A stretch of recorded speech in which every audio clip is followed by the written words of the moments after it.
Aujourd'hui, je vais vous raconter l'histoire de la petite sorcière et de son chat. Il était une fois une petite sorcière qui ne pouvait pas avoir d'enfant. Elle avait tellement besoin d'aimer, de choyer, de partager son amour qu'elle adopta un chat. Et qu'un jour après, grâce à l'adoption de son petit chat, la petite sorcière fut enceinte.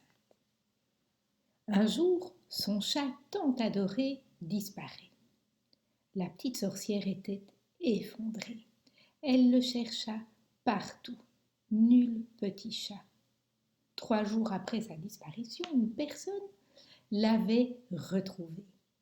La petite sorcière était tellement contente qu'en le voyant, elle courut vers lui. Mais elle sentait que le chat ne la regardait même pas. Quelque chose avait changé. Elle était triste, si triste, qu'elle demanda à une autre petite sorcière qui communiquait avec les animaux de parler à son chat. Celui-ci lui partagea sa tristesse. Le lien entre lui et la petite sorcière n'était plus le même. Du jour au lendemain, le fait de s'être confié à l'autre petite sorcière, et tout était redevenu comme avant. La petite sorcière était stupéfaite de ce changement radical.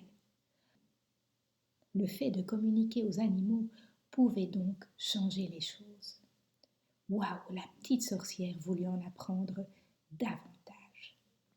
Elle découvra alors et développa ses facultés de communicatrice. Elle prit conscience de ses pouvoirs magiques et de ses dons. Mais elle avait très peur d'en parler aux autres. Elle savait ce qu'on avait fait aux petites sorcières dans le passé et son inconscient était resté bloqué là-dessus. Mais au fil du temps, elle a commencé à accepter et surtout, elle voyait qu'elle pouvait faire du bien aux animaux avec lesquels elle communiquait. Elle pouvait régler des tas de problèmes grâce à ses dons et aux potions naturelles qu'elle utilisait. La petite sorcière était essentiellement fascinée par les chats. Ils avaient quelque chose de plus que les autres animaux n'avaient pas. Un super pouvoir qu'elle ne savait pas expliquer et qui la fascinait. Elle avait d'ailleurs appris lors d'un stage chamanique que son animal totem était le tigre. C'était donc ça. Elle comprenait enfin. Son rêve d'enfant était d'aller vivre dans la jungle avec les fauves.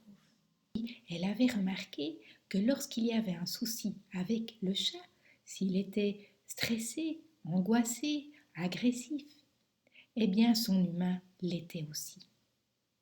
Ce qui lui a donné l'idée de développer ses super pouvoirs non seulement pour les chats, mais également pour leurs gardiens. Et les gens venaient chez elle pour améliorer leur vie et celle de leurs chats.